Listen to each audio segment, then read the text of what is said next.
Like, I touched his hand. I'm never washing it again. I'm like, Rose, you're disgusting. You're going to...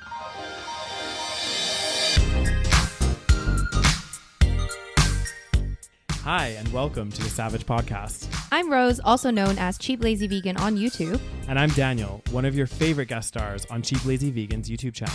We're two friends who love to talk about the latest trending topics. So get comfortable and join us while we give our SaVeg take on just about everything.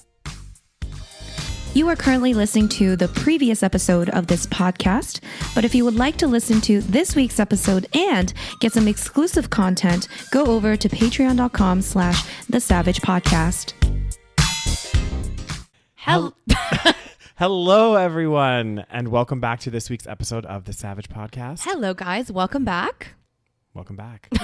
we got some news for you guys. We got some of us are a little fragile today. No. I'm not that fragile. Don't worry. No, but the news that we were going to say, which I think we haven't made like an official announcement, but Costa Rica's full. It's good. Yeah, Costa Rica's full. I think last week we accidentally talked about Costa Rica, but it's okay. Yeah. It's full now, but you can sign up for the waiting list or the wait list. So we'll still link it down below. Goddamn. Yeah. So in case you want to sign up for the wait list and see if anybody drops out. Yeah. So yeah, Costa Rica's full, but maybe there will be more trips in the future. Yes. So we'll let you know if there are. Not sure if Daniel's coming on all of them. No. They're a lot. Like, they're so much fun, but also it's a lot going on. So yeah, and you have limited vacation days. Exactly. So, but either way, we'll let you guys know. Yeah. But yeah, Costa Rica is full. Yeah. So that's very exciting. If you don't know what we're talking about, it doesn't really matter. Yeah, it's fine. We're doing a vegan food tour in Costa Rica in January, but it is now full. So if any of you guys are coming, hopefully, we're very excited to meet you. Yeah. And and maybe see some. I know there's gonna be some familiar faces from the other trips. Yes, so I'm super pumped to see so you guys. Fun. Yeah. Anyway, guys, before we jump in, make sure you subscribe to our Patreon. It's patreon.com/thesavagepodcast. You get exclusive episodes every single month. You get ad-free content, and every week the episodes come to you before everyone else. Yes. So make sure you sign up. It starts as little as $3 a month, guys. Exactly. You can't get anything for $3 a month. You can't, especially not with inflation these goddamn days. Honestly. Anyway, guys, okay, should we just jump into the stories? Let's jump in. Okay, so I have a story that Daniel doesn't know. Yeah. But I want to talk about it. Let's do it. Let's do it. So this is big news in the YouTube world. Oh, goddamn. So there is a YouTube family vlogging channel. My favorite. Our favorite. Called 8 Passengers. Okay. Does that mean you have 8 kids?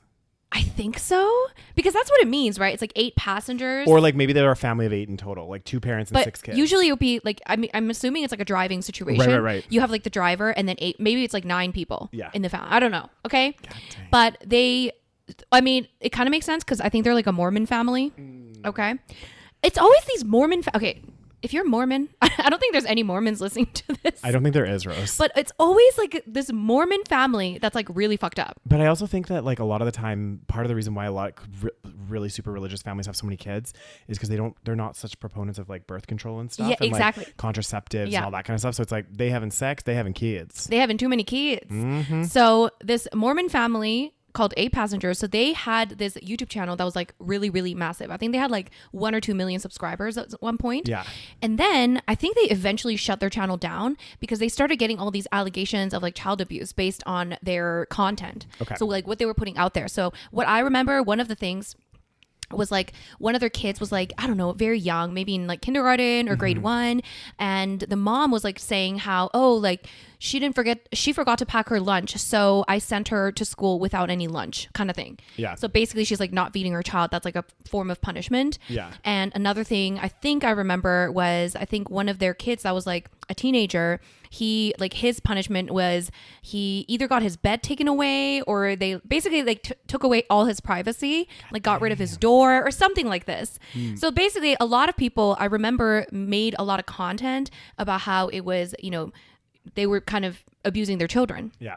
So the recent news is that 8 Passengers parenting mom arrested on child abuse suspicion.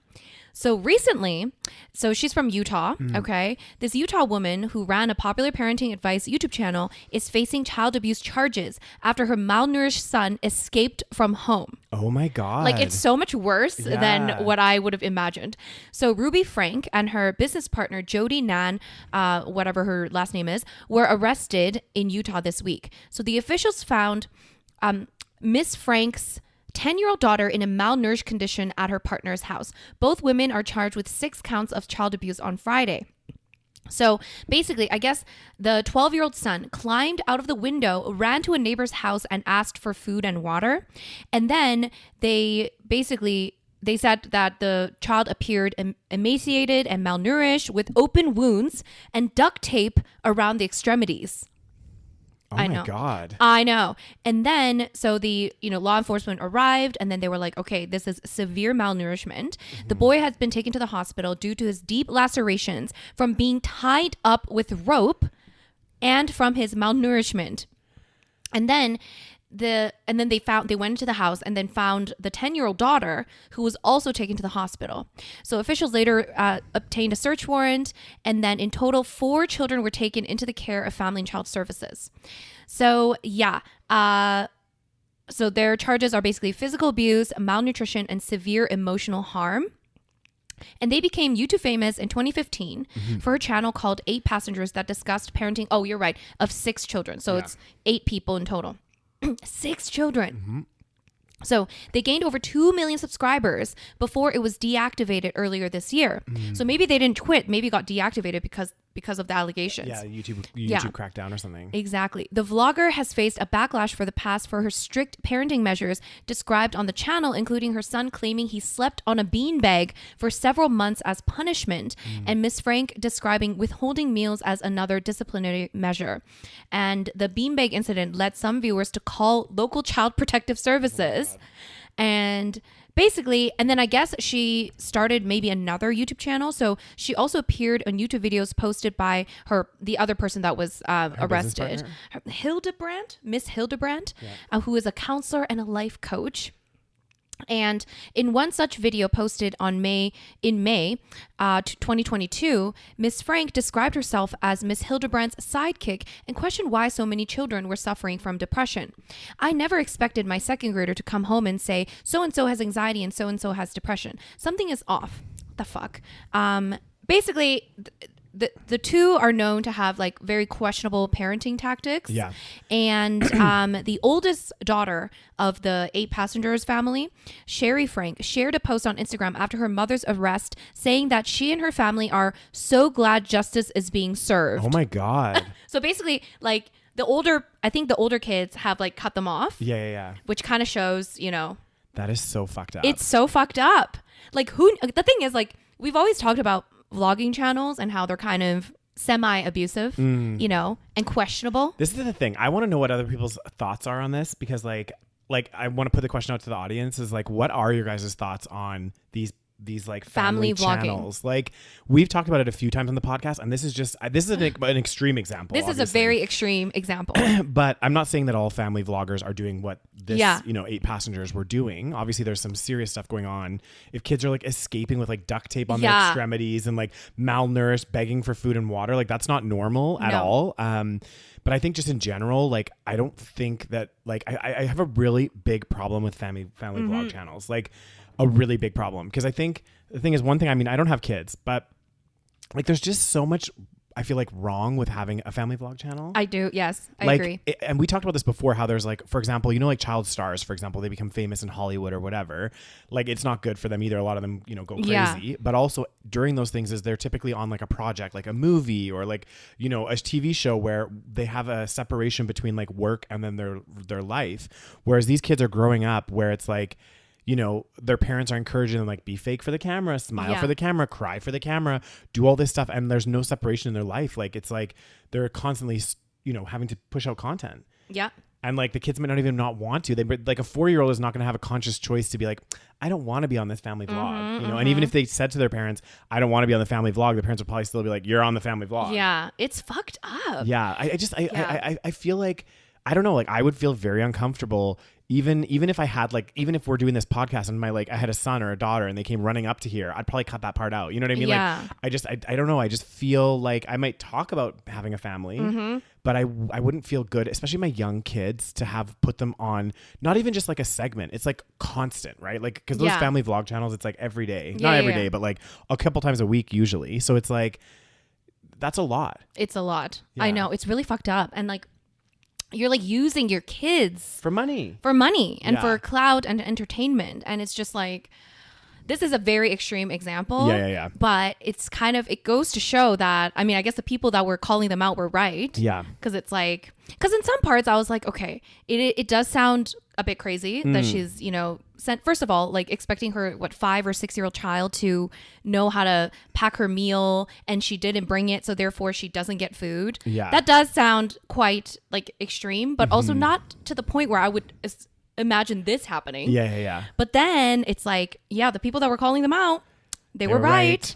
But this is like it's like very, I don't want to say it's like narcissism, but it's very like the parents are just focused on themselves. Like they're not thinking about the kids and like what the kids want. I don't know. It's like really fucked up. Yeah.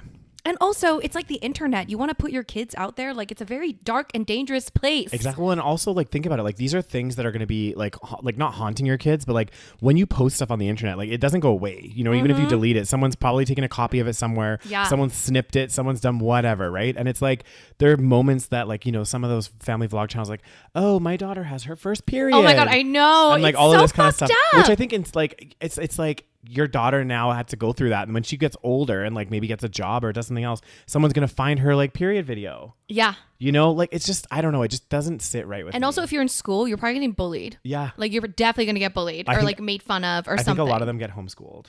See, that's this way. Okay, it's like a weird thing. Okay, Yeah. They get homeschooled, and then they're like in this little like weird family business dynamic. Yeah.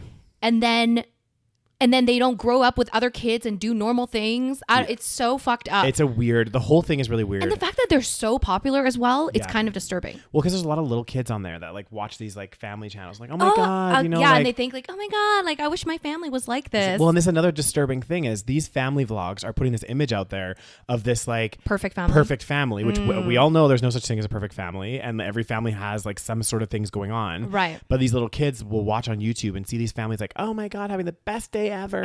And they're just like, oh my God, why can't my day be like that? Oh, you God. know? And then get really sad and internalize that, right? Like, I don't know. I really feel like icky about family channels. And I don't understand. I have yet for someone to give me like a good argument as to like why they're beneficial. Like, I understand the want to show your kids because you think they're cute. Like, I get it. Like, you know, they're so cute. So you want to share the cute little things that they do. And I think it's a little bit different if you just want to share like little snippets here and there, you know, show your kid doing something cute. But to like have an entire YouTube channel based on it, based on your family life and focused heavily on your children, it's very disturbing, especially when like the main focus is on the children. Exactly, because then also comes down to it, like, and this sounds really bad, like there's a difference between sharing cute things of your kids and then monetizing the shit out of it.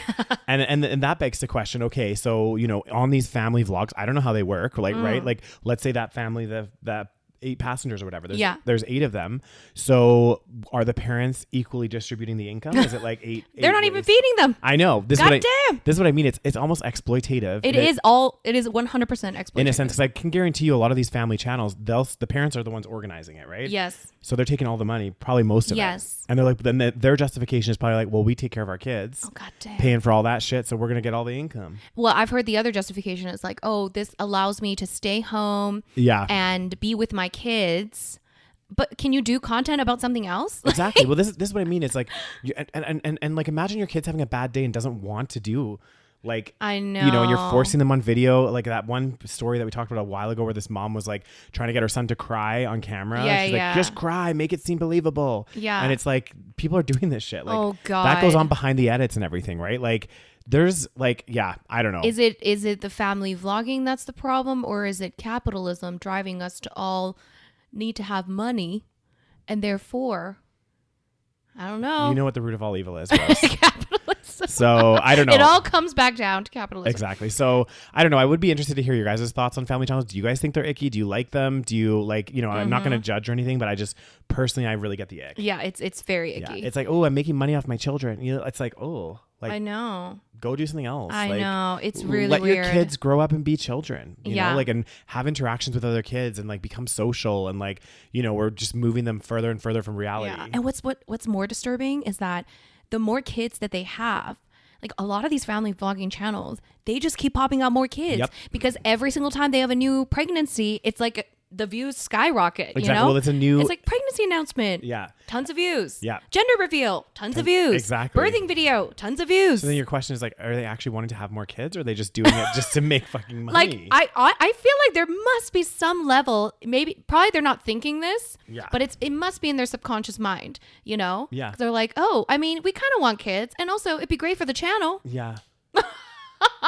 It's like, I really think like channels really shouldn't be based on like relationships. I don't think like Oh yes, like couple channels, and also family channels. I'm just like, these are just not good ideas, because I feel like the couple channels, like some of them are successful, but then there's always, they have to have that awkward breakup if they break up, all that shit. And they have to do the breakup video. Exactly. And then like imagine that's especially if you built you're a big couples channel, and that's your fucking business. I know. And then you split. It's like, well, this is our business. Like, what do we do? Yeah. At least with that, those are two consenting adults that That's are doing very true. it, so that they can make a mistake. I think it's a stupid idea as well. Of course. But again, it's like one of those things that will probably make your channel really fucking successful. Exactly. Like guaranteed, if you're like a single person doing a vlog or whatever, and all of a sudden you introduce your partner, Everyone's like, oh my God. wah. And then of course the proposal video. Yeah. Then the bachelorette party, the marriage video. Those all get tons of views. It's funny because I'm guilty of it as well. Like, not that I follow that many YouTubers, but I remember We're all guilty of it. Yeah. There was she's really famous in the beauty world. Nikki Tutorials. Yes. So she did like a boyfriend. It wasn't a reveal, but all of a sudden her like boyfriend came on her channel, and he's like this super cute like guy. Dutch guy. Yeah. They're both Dutch. They're both Dutch. And like she would like do his makeup sometimes. He's not on the channel very much, but like occasionally. And when he is, everyone goes crazy in the comments like, oh my God. See, I feel like once in a while, if you show your partner, that's kind of cute. It's fine. And you can kind of probably just like, if you break up, you can just, quietly delete those videos. Exactly. Or you can just keep them on, like whatever. And then no one has to know, because it's like they weren't a part of your channel. Well, eventually they'll know. People are very smart on the internet. They will fucking dig it up. This is true. And then they'll get the read receipts. But then if it's not like a full on couple channel, you don't necessarily have to like make a video and explain yourself. Exactly. But yeah, the couple channels, the family channels, like it's just, we're mixing business and normal life. Yeah, it's a bit. It's a bit icky. It's a bit icky. But anyways, hopefully this mother will face justice. I don't know what happened with the father. Yeah. I don't know. Yeah, where's the father? Where is he in all this? I have no idea. But it's really fucked up. Yeah. But what the thing I'm saying about the Mormon thing is like you know how my unhealthy obsession with true crime. Mm-hmm. But like I swear every time I hear about some like insane family situation, like the dad like murders the whole family, like it's always a Mormon family. I swear to fucking God. I'm not painting all Mormons with this I was brush, like, Rose, but I'm we're gonna saying get like canceled. there's something unhealthy. Some people maybe take it too far. It's a little bit, it's a bit problematic. Okay. I don't know. There's a pattern. I'm telling you. Yeah, it's a weird pattern. It's a thing. It's like whenever I hear about like serial killers and stuff, like obviously I'm like biased, but they always seem to be at one state. Like I think it's like Wisconsin or something. No, like Florida, no? No, it wasn't Florida. I think it was like Wisconsin or like Minnesota. I can't remember which state it was, but every time I'm watching a true crime, or like they'll be like, oh, and the killer is from Minnesota or something. And I'm like, I knew it.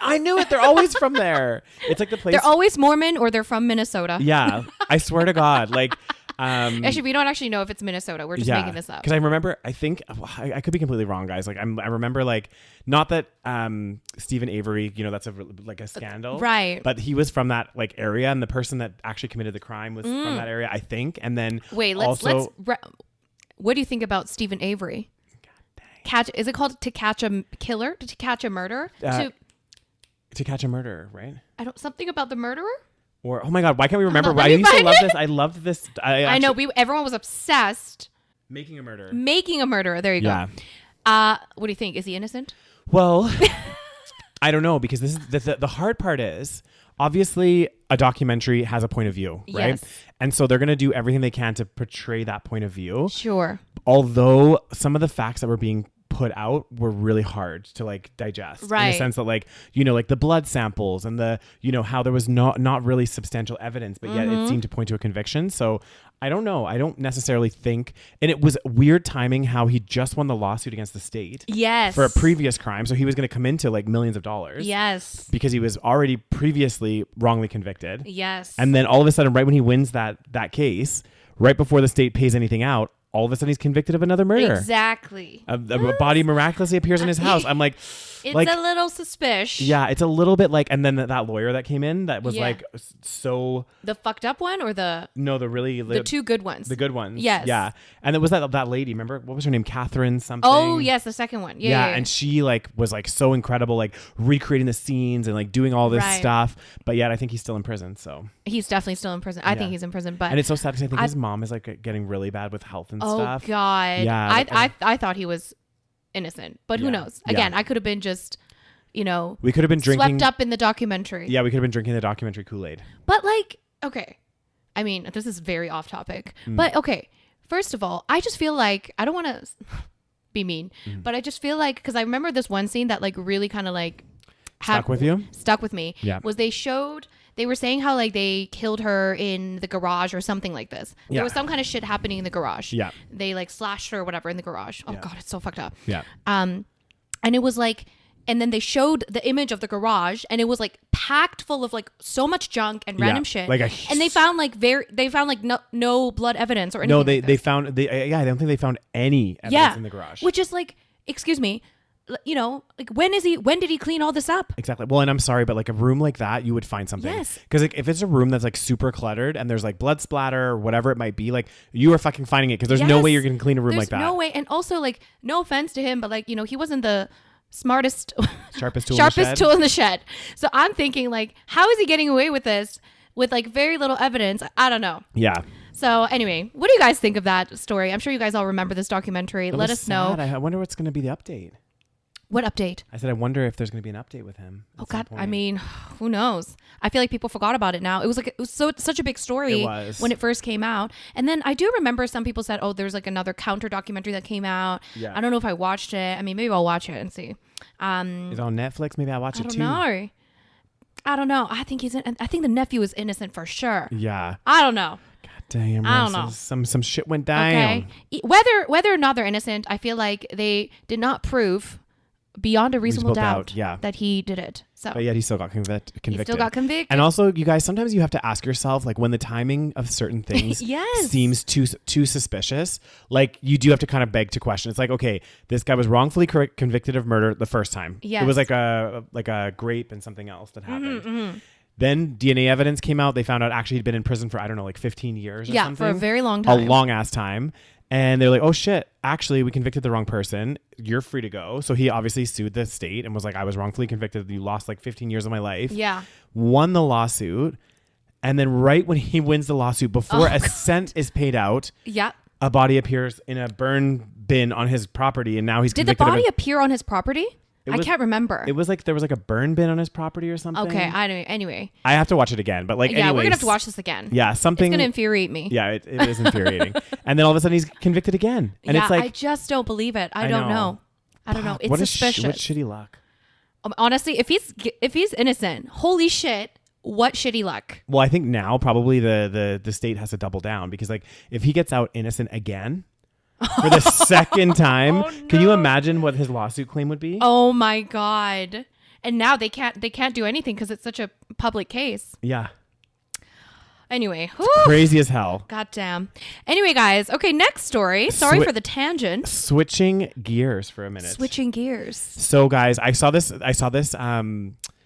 story and it reminded me a little bit of something I'll talk about in just a minute. Okay. But basically Burning Man reveals Revelers begin exodus after flooding leaves tens of thousands stranded in the Nevada desert. Oh, goddamn. You know about Burning Man? I know a little bit about it. I know it's like this massive festival in the desert. Yes. And they create all these like structures and all sorts of things, and then they like light shit up on fire. It's like a whole experience. It's a whole vibe. It's a whole vibe. As the kids would say, It's a whole you know? vibe. People that love Burning Man, they're like obsessed. Yeah. It kind of reminds me of like Shambhala yes, here. it's kind of like Canadians have like Shambhala, and I feel like this is the Canadian version. Yeah. And then Burning Man is like this huge thing. Yeah. Everyone just it's like a community of people. Yeah. They bring their own shit. Like, I don't know, it's like a whole thing. It is. Like, it's like a lot. And It's a lot. They're out in the desert. Yeah, out in the desert. Okay, Yeah. so why did they flooding. So it flooded somehow. Yeah, because there's so much rain. So what had happened was there was like a huge rainstorm. In the desert? Yeah. God damn. It was How would like- it be possible? Oh, god damn. So basically, it was a summer storm, and all the roads, like a lot of the roads that were to get out, got like so muddy and like unmanageable. So people like couldn't leave. Right. So they were stranded for days. Yeah. So like after the festival ended. Yeah. Okay. And so festival ends, and I heard already it's hard to leave. Yeah. Like, it takes so long to leave because Yeah. there's so many cars trying to leave. So imagine that plus a fucking storm. Yeah. So then what happened was, I guess they had to wait a couple days, and then Monday afternoon the roads had dried up enough to like let people go. So then they got to leave at that point. Oh, god damn. Yeah. What they do until then. I hope they had enough food. Oh, god damn. Oh, I did see a video of Diplo and Chris Rock. They were like on someone's like vehicle. They were like in a truck or something, and they were like just getting escorted out Yeah. by a bunch of fans. They're probably like, "Oh, can I jump in?" Yeah. God damn. They're like, "God damn, Chris Rock." Dang. So anyway, it made me think of you remember slightly Fyre Festival? Yeah. It made me think of Fyre Festival. I was thinking like not quite, obviously it's just more people can't get out. Yeah. And they were just like, oh God, like God, you know. what is with these festivals, guys? I know. They're becoming a fucking danger. But I think it's because like if you think about it, anytime, no matter what you're doing and where the festival is, if you're having a shitload of people going to one location, like it puts strain on everything. It puts strains on the infrastructure. It puts strains on like everything. So like you want to leave, there's traffic jams. You want to do anything. So it's just like it causes the chances of something crazy to happen to be more likely. Yeah. Like there was I think we talked about this on the podcast too. My friend was telling me there was like a concert, I think it was in Madrid, where like people were trying to get out of this building. Right. And this one doorway was like super narrow, and some people fell and people were like crawling over them. And then people got like crushed. Yeah, like it was fucking crazy. God damn. But again, when you have that many people in one place, like that's why I never used to, because the young me never thought of this. But now if I'm in like a really crowded place, I get a little bit scared. And like when I was in Lisbon like a long time ago, we were in the like old district that's like really narrow and all this stuff, and there was a festival going on, like I can't remember what the festival was. The roads were packed shoulder to shoulder, and I started having like, I've never had a panic attack per se, but I started feeling very anxious. And I said to my friends when we were there, I was like, oh, I just need to get out of here, like let's just exit out however we can go, because we kept getting deeper into this area and it was just like there was no exit in sight. Oh God. And I started like panicking, because like in my mind I was like, if something happens, like we're gonna be fucked. God damn. Yeah. So you left. I did. Like, and remember that thing that happened in Korea? I know. It's bad. Like whenever you have crowds, that many people going to one location, it's just crazy as hell. So Burning Man, hey? I mean, this is the thing. Burning Man sounds really interesting, but also the logistics of it stresses me out. Yeah. You know, just actually like getting there and leaving, you know, bringing all that shit, just like, you know, when I go to a festival, I want things to be taken care of. Yeah. I don't want to go there and have to work. I don't want to go there and like set up a tent and do all this shit, you know? Well, the last festival that I went to this past summer. Yeah. Last summer, sorry. Me and my friends, we got an Airbnb like close to where the festival ground was, because you could camp on site. One of our friends camped on site. Yeah. But it was so nice at the end of the day, like after being at the festival for like 10 hours, to like go back to our Airbnb. Did you drive or did you walk? Was we it walked. walkable? Yeah, we walked from the See, Airbnb. that's the thing. A lot of places, it's either you camp or you have to like take a bus to your, you know, or take a car. Yeah. See, that's why a lot of people camp. But my camping experience when I was in Tomorrowland was I was kind of doing glamping a little bit. Well, not really glamping. So there's like 3 different tiers. So you can do like the regular. There's 4 different options. So you can do like regular camping, which you bring your own tent, you set it up, and then, you know, you're in this crowded place with a whole bunch of tents. Yeah. And then that's obviously close to the festival. And then the second option is there's like an area, it's called like I can't remember what it's called, but there's an area where they have the tent set up for you. Okay. And then they have like mattresses in the It's a bit tent, more bougie. and then there's less people. So I did that option. Yeah. And then the third option is like very bougie. Like it's like they actually like build like trailers maybe. Yeah. So you have like your own little thing. And then the fourth option is getting a hotel. Yeah. So one time I got a hotel, but the reason that I didn't want the hotel is because you have to like take a bus and get to the hotel, and it's a little bit further away. So yeah, the glamping part was the best. Yeah. So it always is a pain, but like luckily for us, it was walkable. Yeah, if it's walkable, definitely. It was still a 30-minute walk. Oh goddamn. So it was a bit far, but like honestly, but it's doable. Exactly. And to be honest, like it was kind of nice, like after partying all night, then just like walking back, and like it was right along the ocean, so it's like a really nice like little walk and stuff. So I was like, and what time you get back? 5 a.m? 6 a.m? Probably around like 4. Oh god damn. And then our place had a hot tub as well. Oh, that's so nice. It was like, and it was in Scotland, so it was kind of cold, even though it was summer. And it rained a lot. Of course it did. And our friend that was in the tents, because we actually walked past the tent area, and I was like, I do not want to be here. Especially at our age, we want to be a little bit more comfortable. Well, and there was like lots of people in the tent area that were like just like freshly 18. Like super young. Yes. And I was just like, no, we're not doing that. They had like little boom boxes or like speakers. Yeah, there's no way you're sleeping. There's no way you're sleeping. And then you could still hear like the really loud music from the festival. I'm like, fuck this. Like one of the days I went home because I was like feeling pretty tired. I went home at like 9. Yeah. Like early. And it was so nice because I could go fall asleep right away because there was no fucking like. No noise. Exactly. Yeah. I was like, this is perfect. There you go. That's how we do festivals now in our 30s. Exactly. Still like to go to them. They're still fun. Yeah. But definitely in a different way. Like I also like we went to this one part where we didn't get like there was so many people, and I did go into the middle for a little bit and dance. Yeah. But it was a little bit hectic, so I like prefer to stay kind of more at the back with my friends, like dancing, so we have our space and we're not like fucking squished between like two 18-year-olds. Damn, I used to go all the way to the front and be like, woohoo! I know you did. Ride on some shoulders of some man that I don't know the name of. I remember, I'm pretty sure when we were in Ministry of Sound, you got on someone's shoulders and you and the DJ touched hands. Like, I touched his hand. I'm never washing it again. I'm like, Rose, you're disgusting. You're going to wash it. I just love going on, people's shoulders. I'm a short woman, you know? love going on strong men's shoulders, yes, don't you? exactly. You like to be lifted Sometimes up. they just offer, and I'm like, okay. I know it was such a thing for a while. I think it's still a thing. It's still a thing, yeah. Like, guys will just be like right away, like, hey, you want to go to my shoulders? Sometimes I'll ask. I'll be like, hey. Really? Wow. Yes. And they'll be like, yeah, sure. I remember there's a really good video. It was like a Tomorrowland promo video and you were in it. Yeah, I definitely was in like a couple of Tomorrowland videos. Yeah, and you're like on this guy's shoulders, like, bright red long hair, like flowers in your hair, just like, yeah. Having the time of my life. Yeah. That was 10 years ago, Daniel. Can you believe it? How the fuck is that possible? Well, it is. It is. We're living in the reality. I know we are. And we're going to blink and it's going to be 10 years later. Oh God, stop. Damn. It's so depressing. It is. Okay, next story. So the next related story, to what we just talked about. Exactly. But I guess I heard this the other day and I was like, there's no fucking way. Like, there's no fucking way. I mean, I believe it because people are dumb. I know. So apparently Fyre Festival 2 tickets are allegedly selling out despite there being no lineup and no venue. And apparently, like, I was reading a little bit about it and it's like supposed to start December 2024 or something. So the end of next year. But there's no lineup. There's no nothing. So I guess the guy's out now. Is he out? Well, this is the thing. So his name is Billy McFarland. He's like, I don't understand how he's able to even do this. Because he should have already he had so much legal trouble. There should have been something that says you're not allowed to plan festivals forever. He should be fucking banned. Yeah, I don't understand. And also the fact that people are buying the tickets. The tickets were priced at $500 each. Yeah. And the event is expected to take place at the end of 2024. Yeah.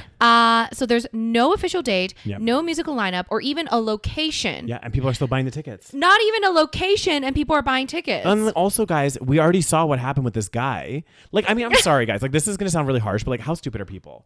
Like, this guy has already did a Fyre Festival that was a huge hit documentary on Netflix. Oh, which was such a good documentary. Oh, God, it's so funny. If you haven't seen it, guys, watch it. There's a classic line. Oh, yeah, if you don't know what it is, I'm sure you guys know what it is. Yeah. But it was like basically this guy created this music festival, sold it as like this very prestigious, very expensive, bougie experience. It was like somewhere, it was in the Bahamas or something. Yeah. Somewhere like, in a very nice location. Yeah. He had like no proper plan. Didn't bring like half the people he said he was going to bring in terms of the lineup. And they were feeding people like ham and cheese sandwiches, and just like basically it was a huge disaster, and people got like stuck on the island. Yep. There was like a whole thing. It was huge. It was crazy. It was like nuts. And now the same, and he went to jail because he was like, you know, defrauding people. Yeah.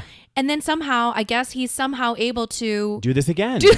Like I don't understand how. I really want them to like just fuck it up even more. Yeah. So McFarland served nearly 4 years in prison on fraud-related charges to do with the initial Fyre Festival. And I'm like, and now he's doing another Fyre Festival. Like, but now that it's gotten so much like publicity, you know what they say? No publicity is bad publicity. Is that what it is? Yeah, no publicity is bad publicity. But like, I'm like, come on, guys. Like, honestly, I know. Who are these people buying these tickets? Why are you money? Exactly, because you know you're going to buy a ticket, and the same. Maybe they're buying it because they want to go through the experience of the Fyre Festival go somewhere so they can like Instagram it and be like, probably. Oh my God, guys, this happened again. You know, or they're just like really curious. They're like, oh, maybe he's gonna like blow it out of the park. Maybe it's gonna be amazing this time now that it has all this publicity. God dang. I mean, I would love to know. I would love to know why he's allowed to do this. Oh my God, this man looks like such a... I know. Yeah. Anyway, oh my God, it says Fyre Festival 2 website advertises 6 other upcoming ticket pre-sales with prices ranging from $7.99 to $7,999 US dollars. Well, this is the thing. Some of the packages that they sold for their original Fyre Festival was like, you get a villa. So this one of the packages was like a villa package where you get like special trips out to like boat parties with celebrities, all this kind of stuff. So like some people spent like tens of thousands and over 100,000. Some people 100,000. Yeah, because then also they said when they were like bleeding money and stuff, they needed more money. They then advertised wristbands that you had to preload to buy drinks and stuff. Oh my God! So they advertised, and people were putting like $3,000, $4,000, $5,000 on these wristbands. Who are these for the people? Weekend? Yeah. How do you have so much money? I know. Tax the rich. I know. Like. Yeah. It's just crazy. So Fyre is about people from around the world coming together to pull off the impossible. Yes, it is the impossible because you never pulled it off. This time, we have incredible support. I'll be doing what I love while working with the best logistical and infrastructure partners. So I wonder, like, is he going to actually make this happen? Well, we'll find out at the end of 2024. And maybe there's going to be a Fyre 2 documentary on Netflix. Oh my God. But I bet you the people because I bet you some people didn't get their money back from the first one. They must be furious. I felt more bad for the people on the island that didn't get paid. Because there was that woman that I think she like worked at the restaurant, or she owned the restaurant. She owned the restaurant. So her story was, guys, she owned this restaurant. And it was like one of the only restaurants kind of in the area, sort of. And he like used it for all of the like staff that was working. They would get their food there. And then she was going to like do some catering or something for like the event. Like and then what happened was when everyone showed up, all these people showed up, they ended up going to her restaurant. Right. And it was like crazy. And so she didn't get paid for a lot of stuff. And she went through like a lot of her savings to like support this. Anyway, long story short, the good news about her though is after the documentary aired, people did a GoFundMe page for her and she got all of her money back. Good. Yeah. So that was good. Like, God. Yeah. It's really fucked up. It's just wild. It's wild. It's wild. And like, I don't know. When I saw this story, I was like, this has to be a joke. It has to be a joke. But I'm kind of loving it. I want to see how this happens. I want to see him fuck it up again. You're loving the chaos? Is that bad? Like, I want the chaos. You want, oh God. I want Fyre Festival 2 on Netflix. That Fyre Festival documentary, guys, gave me so much anxiety. Like, as I'm watching oh my God, it, can you imagine? I was just like feeling so stressed. I was like, oh my God, the planes are coming, but nothing's ready, guys. What's happening? Like, and in my mind, I was like, no. They're of course going to get everything ready eventually, you know? It was so bad because they sold so much more than they even had anything prepared. I know. I was like, who are these people? Who are these people? And there's that famous line of the one guy. Do you remember? Oh, yes. Where he goes, you know, they needed me to go down to talk to the water guy, water minister or something. And I was at that point literally prepared to go and suck his dick to get the water. He's like, you're not going to use this in the documentary, right? And that was like the most quoted part of the documentary. Literally, there's like memes on this guy. Like that poor guy. It's like so funny. I mean, he was going to, you know. I mean, he was dedicated to the cause. What can I say? He was willing to take one for the team. Literally. He was taking one for the team. Like, wow. Props to you, buddy. All right, next story? Next story. Okay, what's next? What else is happening in this fucking world? Damn. Is this what's going to make me cry? It'd be sad as hell. What this be? So apparently, in the U.S., so they're just like going through like some stats and stuff, and because of like a lot of COVID dogs and things like that, the shelters are getting overwhelmed. And apparently, from January to July this year, there was a 37% increase in dogs that were euthanized from the year before. About 51,000 dogs were euthanized from January to July 2023. Yeah. And that's a 37% increase from that same period in 2022. Yeah. This is fucked. I know. It's so This bad. is why I say you need to adopt, don't shop. Okay. Yeah. First of all, there's all these dogs that need a home that are about to be euthanized just because people are selfish and decided to get animals when they can't take care of them. And then they give them up and then they end up, not always, but they end up being euthanized because shelters can't take care of them. Exactly. Because they can only have so many, dogs. And part of the problem they're saying this is fueled by obviously so many people adopting dogs during the pandemic and then adopting, a lot of them they just bought dogs and couldn't take care of realize what a big responsibility it was and whatever else. And then also they're saying like, and this does make sense too, is the across all of North America and I think globally, housing instability is at an all-time high because obviously fueled by huge amounts of rent increases, mortgage rate increases and everything, and people are thinking, well, now this short, like if I can't afford to like pay for my rent, like I'm going to have to downsize, get something else. And unfortunately the dogs and the cats are the ones and the animals are the ones that are paying the price, really. Be sad as hell. I hate people. I know. So people need to adopt dogs if they're ready to take care of them. Yeah. Stop buying dogs. Stop buying animals. They are not materials to purchase and then like discard whenever it is convenient. And also take it seriously. Like part of the reason why, like, I mean, obviously I'm not like the most, I'm a little bit scared of dogs and stuff, but like part of the reason I don't have any pets right now is because I'm like, in my mind, I'm like, I don't think I could give them the attention that they would need, and I'm like, I just, and that's fair. Yeah. Like you shouldn't get a dog or an animal if you were not ready. This is like a commitment until the end of their life. Exactly. Like it is so fucked up. And then this is why it really kills me, especially when I see on social media, you see all these like cute videos of dogs, which of course I love it, but it's like, it's just like it's almost like sending this message that it's like, it's just cute and fun and it's lovely to have dogs. Dogs are a huge responsibility and they can be very stressful to have. Of course. Okay. And also when I see people like gifting dogs or gifting pets, it kind of irks me a little bit, even though they are cute videos and people get really like, oh my God, like here's a dog for Christmas. Yeah.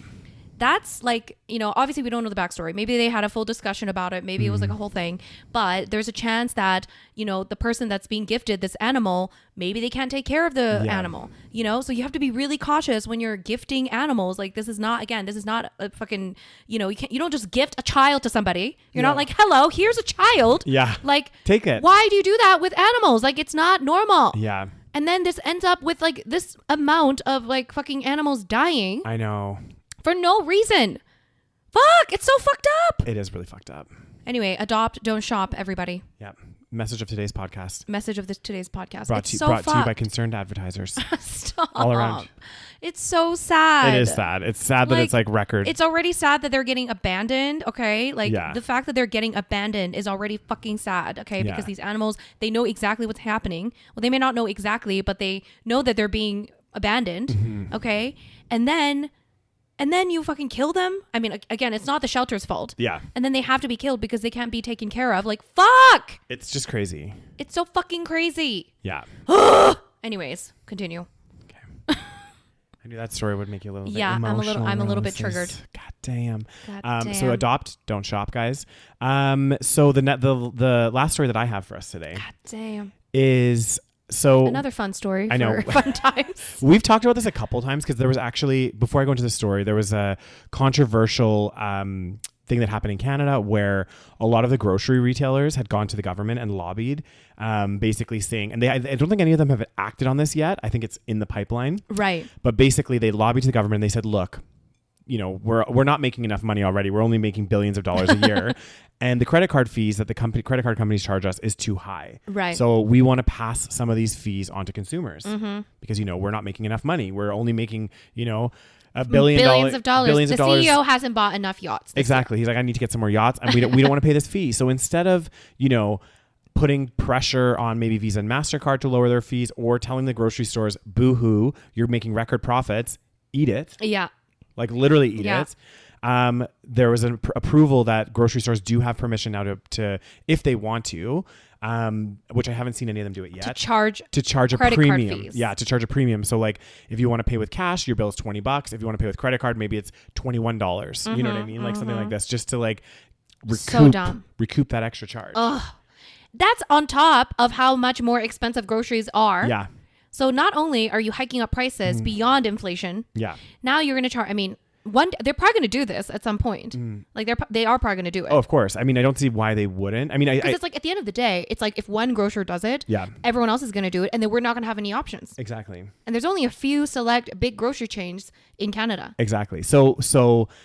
By them doing this, it's kind of frustrating because I get it when like a small retailer has an extra charge for using a credit card. I understand. A little bit more because it is expensive, but also that's part of a cost of doing business. So like your price of your goods should already incorporate, I guess, some of that cost that you take on as a business, right? So, but I do understand with like smaller kind of mom and pop shops, but like these huge corporations, like these massive grocery chains and like Loblaws and all these like huge grocery chains that are literally making billions of dollars profit, not, that's after all their expenses, profit a year. It's like they're the ones that actually can afford to pay these charges. Yes, exactly. Like, that shouldn't be passed on to consumers. Small businesses, I understand. Yeah. But these giant corporations need to fucking suck it up. Yeah. And just deal with it. Yeah. Like, I'm sorry. It would be different if all the grocery retailers across Canada were like bleeding money. We're in negative billions of dollars. Yeah. Then, okay, you have a leg to stand on, but you're not. So I'm like, how is the government not stepping in? So anyway, this brings me up to this story. Yeah. Now, I think this article is focused more on the US, but I think it's for it's probably going to happen everywhere. Yeah. So basically, Visa and MasterCard are planning to hike credit card fees, not to consumers, but again, to the retailers. So like to those businesses exactly. Small businesses. Yeah. So they're planning to increase fees that merchants pay when they accept customers' credit cards. Such bullshit. The fee increases are scheduled to start in October and April, according to the report. So next month. Fun. Many of these fee increases are for online purchases. So I guess some of those, I wonder what are the fees now for because honestly, these credit card companies must make so much fucking money. Because what are they doing? They're doing nothing. Yeah. They're just charging fees. Well, they're loaning money out, I guess. But at the end of the day, it's like they're getting in ridiculous amount of interest if you do carry a balance. On top of that, everywhere that someone's using their credit card, they're getting paid. Yes. From the retailer. I'm like, they're just literally. They are just taking in money. Hands and pots everywhere. They are so fucking making so much fucking money. Yeah. And there's no because everyone has a Visa, MasterCard, everyone has a fucking American Express or whatever.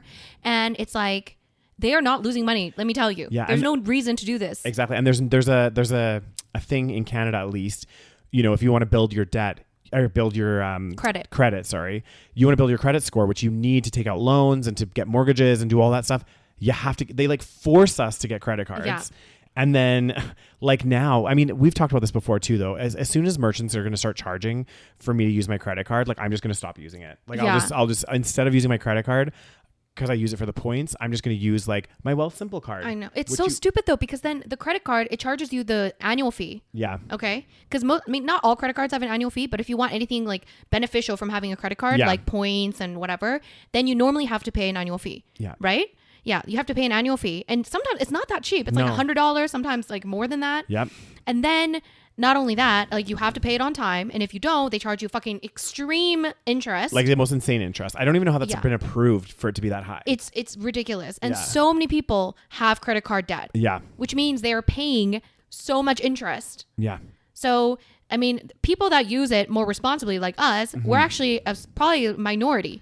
Really? You think so? I think so. I mean, maybe not a minority, but we're definitely not. There's definitely, because obviously they need people to have credit card debt to make money. I think you're right. I think there's probably more people that carry debt on credit cards than don't. Yes. So they're making money off the debt and we get the benefits of this situation. Yeah. But it's very easy to fall into the trap of maybe one day, we lose our jobs, and one day we got to buy groceries. Yeah. You're going to swipe the credit card. And then next thing you know, you can't pay it the next month. all of a sudden you're paying, however much in interest. Yeah. Then you get a payday loan. Oh God. Then you go and get a payday It's loan. bad. And then that payday loan charges you so much interest from your next paycheck. And you get into this like vicious cycle. Yeah. I don't know. I need to see how many people have credit card debt. Like, let's look just in Canada, just out of curiosity. I think it's high. I think they always say, oh, the average Canadian has X amount of debt or something like this. Yeah. But I think sometimes it includes, no, they'll say if it's consumer debt versus. So 43% of Canadians currently have credit card debt. Oh, okay. That's pretty high. That is very high. I mean, it's not the majority, but it's still just fucking about high. the majority. It's about 50-50 almost. Among them, 40%. So 40% of that 40% think it will take them 6 months or longer to pay it off, and 11% are not sure at all how long it will take them to pay it off. So it's not just like, 1 month you have like credit card debt. Yeah. It's like a lot of these people don't even know how long it's going to take to pay it off. Some people think it's going to take 6 months or longer. Think about how much interest that is in 6 months. Oh my God, I can't. Oh my God. Like, it's all so of a sudden much. the $10 grocery shop turned into how much, Daniel? I don't know, like $50. $50. Oh, but here, I think this is in the US. A separate survey conducted, blah, blah, blah, found that 55% of people carry a credit card balance from month to month. That's insane. And in addition, 40% have been credit card debt free since before 2018. Have been. So 40% have not been. Oh. So 40% of that 55%, I Yeah. think this is in the US. Yeah. So 55% carry a credit card debt, credit card balance, which is basically debt. Yeah. In addition, so 40% of that have not been credit card debt free since before 2018, meaning that they've been carrying the credit card balance Since before 2018. But you know what also This is giving me fucking anxiety. I know, but you know what I also think too, with everything going up and getting more expensive, and there was already people living paycheck to paycheck before all these costs went crazy. Yeah. So I think people are racking up more debt now. Exactly. It's going to get worse. It's going to get worse. Everything's getting more expensive. Yeah. And it's fucked up. I know. It just shocks me. It really shocks me because, like, when these costs go up and stuff, right? It's like they never come down. They never come down. Like, they don't come down. The only once in a while, like certain things, like, okay, maybe electronics, because they've gotten, Right. more streamlined and stuff. The costs have come down a little bit of that, and TVs and stuff like that. But like a lot of, like, if you think about like just like random stuff like pop and like groceries and this stuff, like pretty much the price never comes down. Nope. Just constantly. It's inflation. It's constant up. What are we going to do? I don't know. Damn, it's gonna be scary as all hell in tarnation. What's the dollar going to look like? It's going to be, I saw this TikTok and it was like, what do you call it? It was like life in 2093 or something. Yeah. And it was like some guy trying to order McDonald's or something. And he's like, I'll have a cheeseburger. And they're like, it'll be $295. Yeah. And he's like, I'll just get it without the cheese. It's like, okay, it'll be $250. Like, the trajectory is going that way. I'm sorry. It will be like something ridiculous. It will. It'll be something so ridiculous. I don't know. It's crazy. The whole system is built on a house of cards. I feel like it's very dangerous. I don't know, because people are not again. If we were earning the same amount, it doesn't make sense. I don't understand economics. Okay, Yeah. like, well, no, they were saying. Someone actually, I saw this on Instagram actually, and the king popped up. Someone had posted about this, and I thought it was really interesting. So they were saying minimum wage in 1970 was X. I can't remember what it was. Yeah. And then minimum wage now, I can't remember which place this was, but it was Right. like $8 or something. Oh goddamn, where would this be? I don't know. I can't remember. It's somewhere in the U.S. Yeah, it was in the U.S. Something like $8 or whatever. Because in Canada, that's definitely not Yeah. our minimum wage. But they said if they had followed the inflation, the minimum wage should have been like $27. Right. So, and then they're like, well, what happened to that extra money? Well, that money that's saved from the inflation cost of wages Yeah. is saved Went to the corporation Sure. and the high ups. God, it's so crazy. Yeah. Yeah, because I remember when I was working and I was like 14, my first job, I think minimum wage at that time was like $7. Yeah. And right now it's 15. Yeah. Where we live. And it's been how many years? Since I was 14? Basically 20 years. Oh my God. Yeah. I've been a working woman for 20 years. God damn. So 20 years and it's gone up Whatever. like $7. Yeah. Like $7-8. Yeah. Which, like it sounds like a lot, but it's really not. Not over 20 years. Not over 20 years. And the thing is like, with like inflation and everything else, like they were not with inflation. What I was going to say is another comment that someone had made, or I saw like I think this was in the UK. They were talking specifically about the UK energy companies and how, you know, right now they're gouging consumers. And the guy that was challenging the politicians and stuff, he said in the last 10 years, all the big energy companies in the UK paid out, I can't remember how much it was in dividends. Like billions, a shit ton. So much money. Like it's ridiculous. And he's like, that's all money that could have been invested in bringing down costs for consumers. Yeah. It's money that could have gone to renewable energy. It's money that could have gone to the workers to give them better wages. So it's like that money, those dividends that are paid out is direct result of exploiting the workers. God, what do we do, Daniel? What's the solution? I don't know.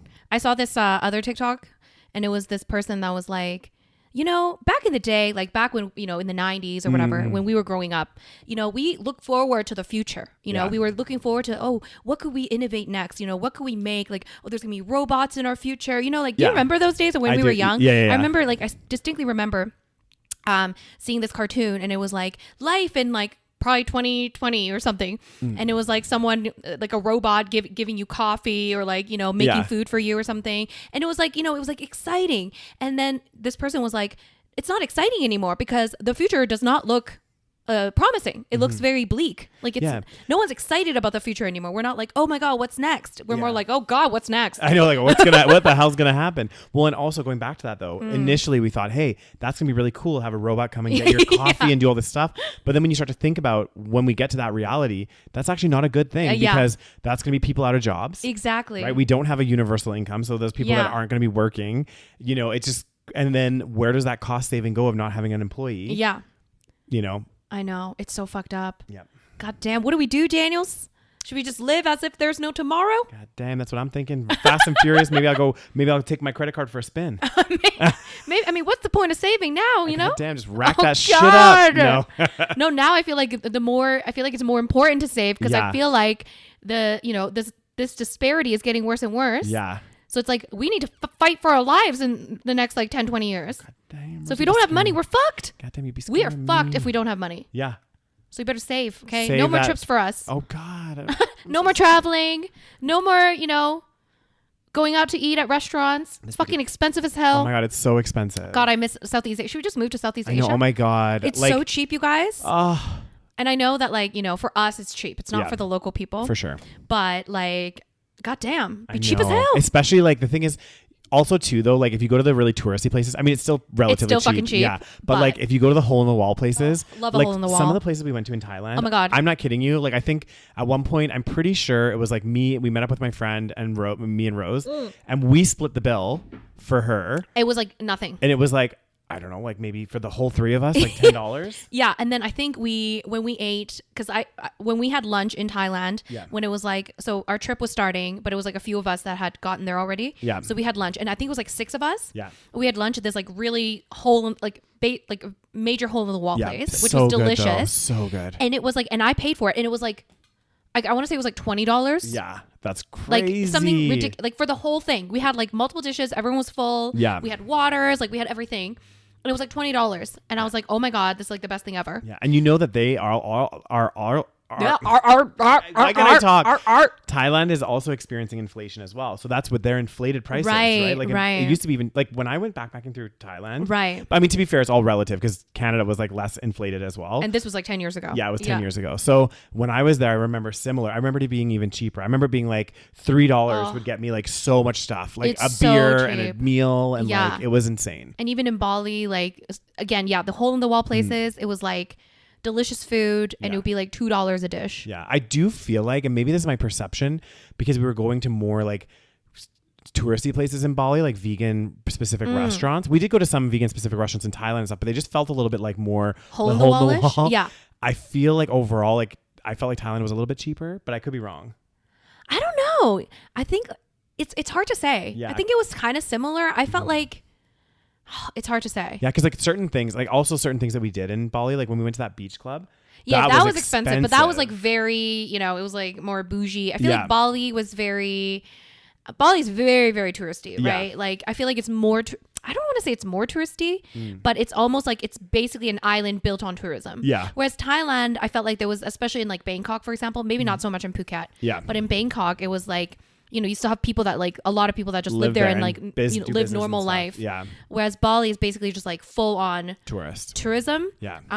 Although we found out that Bangkok is one of the top 5 most visited cities in the world. It's like top 3 or something. Which is insane to me. Insane. Like, don't get me wrong, guys. I loved Bangkok and being in there, but like, you know, I've been there twice now, and I think next time if I go to Thailand again, I'm just gonna fly in and get out. Because the traffic is crazy. I don't know how y'all, if anyone's listening in Bangkok, I don't know how you guys deal with the traffic, because it was just I'm never complaining about rush hour again, ever in my life here in Calgary. Like, it does not touch. Like, I'm gonna mark those words, Daniel. I know there was a restaurant that was our welcome meal that was a 15-minute walk from our hotel. Right. It took 25 minutes in the car. Yeah. Like, I know. It's insanity. It's insane. Yeah, but Bangkok is cool. Yeah, so it is cool. I do recommend going there at least once. Yeah. And experiencing see it and enjoy it, and then you can tick that box and be like, okay, been there. Oh God, yeah, I would probably do Chiang Mai again for sure. Oh, I love Chiang Mai. Is incredible. And Chiang Mai has so much good vegan food. Yeah. I want to go back to Bali though. I loved Bali. But the question is, are we doing a service to these places for? I always question this when we travel. We go to these places that are, you know, cheaper for us. Is it helping or is it hindering? I always wonder. Well, is it driving up the prices? That's the age-old question. I mean, this is why Airbnb had so much backlash in certain countries, because, you know, places like in Europe and stuff, like small cities and towns were like complaining because too many people were buying Airbnbs. Yeah. And so then the rental market becomes shit for those places. Yeah. So there's an argument there. I mean, there's an argument for and against tourism everywhere you go, right? Yeah. So the argument is, you know, it does bring a lot of jobs. It brings a lot of like, you know, money into the country. But then on the flip side, it's like, does it increase the cost for the locals? Does it, you know, create also like, you know, obviously we know we are respectful tourists, but there's a lot of people that aren't. Yes. That, you know, throw garbage and are they doing more damage than good? You know what I mean? So I think there's it's a very complex issue with tourism. It really is. It is. I always question it as well. Yeah. Like, and I'm always like, oh, it's so cheap here. But then you're like, okay, it's cheap for us. Yeah. But it's not really cheap for, you know, regular people that live there. Exactly. Well, because you have to remember, like, if we were living there, if we were business professionals or whatever in Thailand, we would be making a Thai salary, which would be a fraction of what we're earning here. I don't know. It's a question. It's a tough one. God damn. What do you guys think? Do you guys think tourism is a good or bad thing, guys? God damn. Well, I think it also depends on the place, and because I know like Hawaii, it's very people. Apparently, Hawaiian people. I mean, obviously, this is just a general statement. Yeah. But apparently, a lot of Hawaiian natives they don't want tourism. Like, they don't want people to go there. So a lot of people, it's like a big discussion on social media and stuff, you know, like, don't go to Hawaii. Yeah. You know, because, and also Hawaii has a very tumultuous history with the United States. Yeah. Yes, it's technically the United States, but is it really? Yeah. Anyway, on let me know what you guys think. Yeah. On that positive note, hope you guys enjoyed this episode. Make sure you leave a little comment. If you are watching on YouTube, let us know your thoughts on any of the things we discussed. And give us a little thumbs up on the video. Make sure you subscribe to our YouTube channel. Yep. And what else, Daniels? And if you are listening to us on your favorite podcast platform, don't forget to hit that follow. Then you get updated as soon as episodes go live. Check out our Instagram at the SaVeg Podcast. We also have a TikTok, guys. Yeah. And if you're not already, check out our Patreon page, patreon.com/the SaVeg Podcast. You get exclusive content every month, and all of the content on there is ad free, and you get every weekly episode a week earlier than everyone else. So there's a lot of great perks there. Yeah. Thank you so much for listening, guys, and we'll talk to you next week. Bye.